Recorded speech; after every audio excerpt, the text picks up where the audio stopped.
with the halogen bromine, a practice now banned in nations around the world.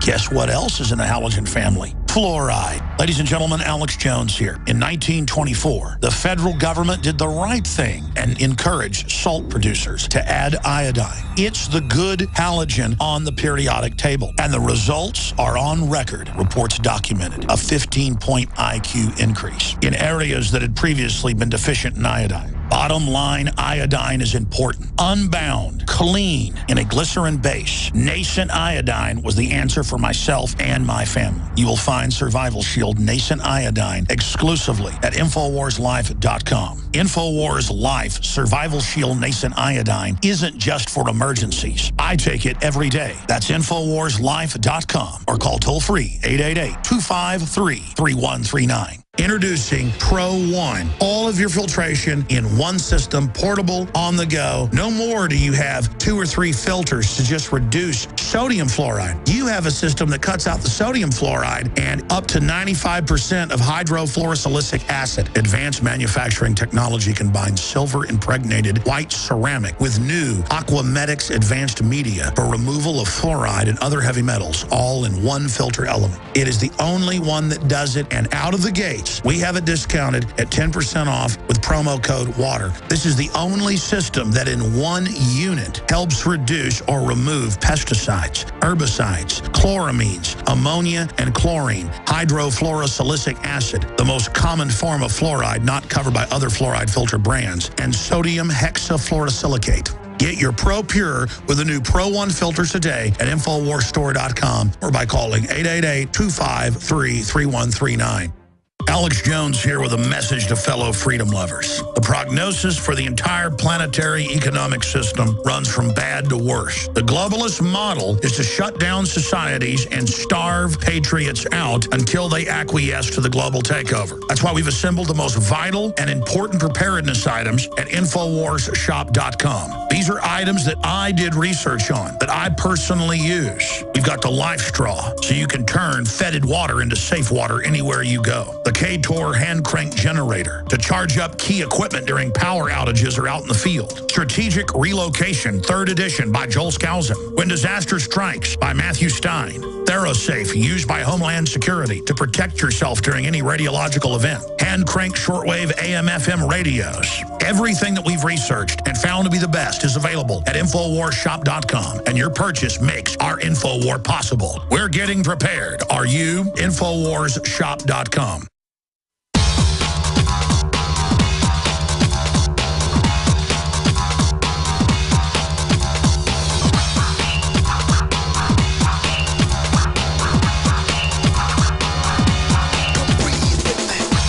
Take you live to the Central Texas Command Center and the heart of the resistance. It's Alex Jones. Welcome back to the Alex Jones Show. I'm David Knight. We've been talking about the police state, about the surveillance state, and how they're losing the info war. Still very powerful on the streets, still treating citizens as targets.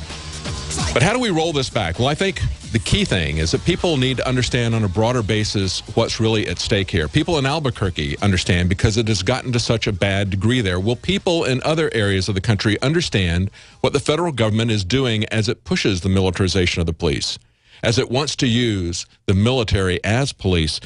Now, there was an interesting thing that happened in Belgium this last week where Obama was asked a question about the surveillance state.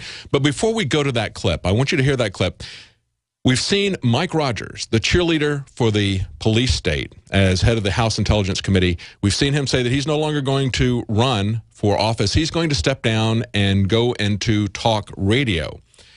Why? Because I don't think he can win there. This is a Republican district that they've carved out in Michigan, but it's always been close, going 2 or 3 points one way or the other in the presidential elections. And I think for the last year, he has been the spokesperson for the NSA. I think he has totally lost his credibility. Just last week, Mike Rogers and Dutch Ruppersberger, he's a Democrat from Maryland, introduced from the House Intelligence Committee a bill that they called End Bulk Collection Act.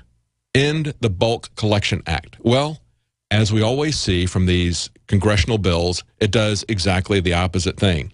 It doesn't end bulk collection. It makes provision for how the data is going to be bulk collected and who's going to store it. All they're doing is moving it from their servers, essentially, to the servers of their corporate entities that they partner with. So here, he has absolutely no credibility. Keith Alexander is leaving the NSA. They're trying to put a different face on it because look at how Obama was received in Belgium. People there are very concerned, probably even more so than Americans are, about how they're being surveilled. And so they had a questioner ask him about the surveillance state. And Obama gives this rambling answer, and there is absolutely no applause at the end, even though the guy who comes up and takes over kind of tells people, you know, that's it, that's all the questions, kind of hint, hint, now's the time for applause. They had everything except an applause sign, but they couldn't get anything, just the sound of one man clapping. Listen to this. Checks, balances, legal processes. The good news is that I'm very confident that it can be achieved. And I'm also confident that the core values that America has always believed in terms of privacy, rule of law, individual rights, that has guided the United States for many years, and will continue to guide us into the future. Okay. Thank you very much, everybody. Okay. Thank you again. One person starts to clap and stops. The last question. Thank you very much for coming. That was the last question. Now's your chance. You need to applaud. He's kind of awkwardly walking off. The way he is exiting is the same way that Keith Alexander is exiting, the same way that Mike Rogers is exiting. Nobody believes it anymore. We were told last summer that we saw a meeting of the Defense Department, Public Relations, and we had a young lady stand up and said, nobody believes us anymore. It's just mindless propaganda. Absolutely. They keep telling us that it's just metadata, and it doesn't matter. People need to wake up to that aspect of it. Here's an article that was on our website, how the NSA can use metadata to predict your personality. And the person who put forward this study said, we see a lot of comments along the lines of, it's only metadata. It's not personal. And it only gets personal when a human looks into it. We wanted to show an example at a small scale of what you might be able to do with that data on just things like how long a call lasts, when the calls are made, where the calls are made. And what they did was they took the standard personality types that psychologists would come up with, neurotic, open, extroverted, agreeable, conscientious, those different types of things. And they just looked at simple things like basic phone use, the number of calls, active user behavior, like the time it took for the subject to answer a call, simple things like that, location, the regularity of their calling routine. And they were able to pretty accurately, much better than just random, they were able to profile people. See, they can predict where you're going to be in the next 24 hours looking at your metadata just as accurately or more accurately than you can. In many ways, the metadata is more intrusive than just listening to your phone call or reading your email. They can actually glean a lot more from that. So people need to wake up. I think people are waking up. You see the frosty reception that Obama got. You see these guys are having to leave. They cannot allow Mike Rogers to stand for re-election and lose. That would be a huge black eye to the security state. But guess what, Mike? You've already lost. We've got your number. And I can't wait until he gets on the air and people start calling him. That's going to be some good radio that might actually give him a boost in his ratings. One other thing on the police state before we get back to callers here. This is something that came out of the Washington Post. And it was an article, we talked about it briefly yesterday. It was Franz Kafka meets the National Security Agency. And, of course, Kafka loved to write stories about the mindless, unresponsive bureaucracy stonewalling people. Here's a guy who was trying to get information about his father, who had been a syndicated columnist, and he was illegally wiretapped by the CIA in 1963, a very, very long time ago. This information should now be declassified. He tried to get information from the NSA. He tried to get it from the CIA. Nobody's going to talk to him. He actually was able to get some information from the FBI, but what I thought was the most interesting thing was the response from the NSA. This is from their chief of staff of the Freedom of Information Act Privacy Appeal Authority. And she says, as a result of my review, I've concluded that the appropriate response is to continue to neither confirm or deny the existence or non-existence of any intelligence material on your father. To do so when challenged under the FOIA Act would result in the exposure of intelligence information, sources, and methods which could harm our national security and severely undermine NSA activities in general. This is something that happened 50 years ago when they were looking at a journalist. And I'm sure it would tell us things about the NSA that we already know, really. But what I thought was most interesting about this was that this person was chief of staff. They've got an entire crew of bureaucrats in their FOIA department who don't give any information out. That's where the Kafka comes in. They've got an entire staff. She's got people working for her, and if they're going to not give information about a journalist who was tapped 63, 50 years ago, if they're not going to give information out about him, they're not going to give any information about anybody. But she's got an entire staff that she's chief of. This is the kind of bloated police state bureaucracy that is out of control, that is both stupid and offensive and dangerous at the same time. This is what we're currently seeing. This is what we have to fight. We're winning in many respects, but there's a lot still to be done, especially with people not understanding what's going on with militarization of the police. As we pointed out, the 2 billion bullets, the armored personnel carriers that Homeland Security is getting people. These are the things we're very concerned about. Let's take a couple of more calls on this subject. Jerry in Ohio, you've been on for a long time. How you doing, Dave? Doing fine. Thanks for holding. Go ahead. Yeah, I just wanted to make a couple quick comments here. In Northeast Ohio here, they're really trying to get the public to embrace this mafia police state. They're even going into these churches and forming anti-violence church programs where if you see something, you're to watch and to tell. See something, say something. Really, yeah.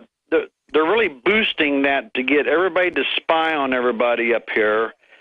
And with all the cameras and all the, they got the streets all laid out in grids. See, Jerry, I find that so disturbing because, the way things got rolled back in East Germany was when people, they were shooting people who were trying to escape, trying to get over the wall. They had guards who were shooting people. You know the way that stopped? That stopped when people met at churches and had a silent vigil en masse. They started walking to protest that, and the guards at the gates there in East Germany stood down. But it was led by the churches, and the churches are the ones who have a lot of moral authority, who could try to get people to organize against the wholesale slaughter of people, against the escalating violence. But instead, as you point out, so many of them are becoming quislings for the state, spying on their fellow citizens. Go ahead. And also, they're like if you go to a festival or like a demolition derby or something, you see these stormtroopers standing around watching everybody. And, people are just getting so accustomed up here in Northeast Ohio to seeing these military helicopters going over. We're seeing drones up here. They bring out their military in the parades and people just clap and, go crazy for them, and they'll set like an army tank or a jeep or with machine guns out in the middle of a parking lot at a school where kids can go out and climb on it, and it's so wonderful, that our military has these weapons to defend us. What are they going to think when they start rolling down our streets and they have Chinese and Mexican troops in them? Yeah, and they're telling people to go back home or they'll be killed. Well, it's sad, as you mentioned, every time we have a public event anymore, it seems like as they start driving down the streets in their militarized vehicles, it's starting to look more and more like a May Day parade in communist Russia or China, isn't it? Where they portray their military might in our face all the time. But yeah, they're going into the churches up here and they're telling people, if you see something or you're not sure about something, call the police. Yeah. I mean, that is really getting down to where people have no rights up here at all. They have township people that if you build a little thing to put mulch in, they'll drive around, they'll take pictures of it and take pictures of your house, and they'll report you, and then they'll come out to try to raise your taxes like you're doing home improvement. Oh, yeah. I mean, That's where it like starts.